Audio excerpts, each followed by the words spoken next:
Hello, this is Joe Gunther, and I'm the CEO of the Gunther Group and a proud member of Integrated Financial Group.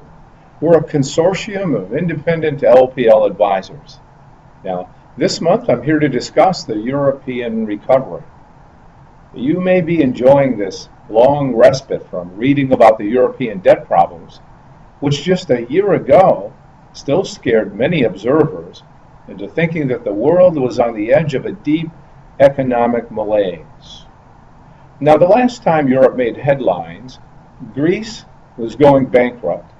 France had its pristine AAA credit rating downgraded.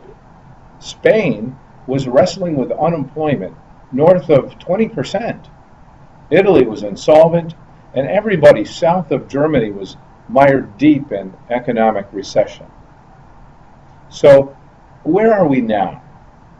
Well, the Financial Times of London recently took a hard look at the current situation in Europe and found that the reports of Europe's demise may have been exaggerated. In fact, it says that when the Eurozone's gross domestic product data are released in the coming week, we will see positive figures after 18 months of gloomy negative growth rates. Now, let's take a look at some hopeful signs for Europe. Manufacturers in the 17 countries that use the euro currency have reported their biggest increase in output since 2011. And Greece, the epicenter of the original crisis, has qualified for its next batch of rescue loans, totaling 5.8 billion euros, as it sells off or privatizes the government-owned corporations to pay its debtors. Spain's unemployment rate has recently fallen for the first time in 2 years, and even troubled Portugal, where political opposition to austerity threatened its ability to receive a global bailout, now seems to be back on the tracks of economic reform. But perhaps the best news is that France's finance minister recently announced the end of recession in the Eurozone's second largest economy, with second quarter 2013 growth of 0.2%. Of course, there are still problems that could derail the still fragile recovery.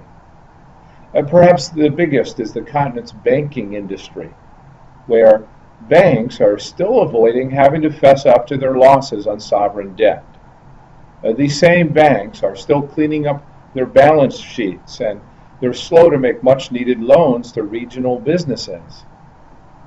Greece and Spain are still burdened with 27% jobless rates, and Italy is still mired in a recession after a 2.4% GDP decline in 2012.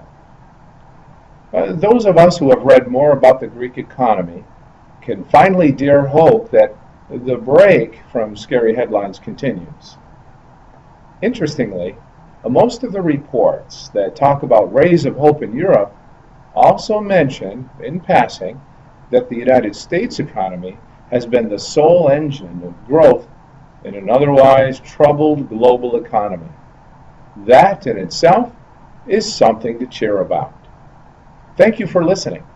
This is Joe Gunther, and I'm an advisor with LPL Financial.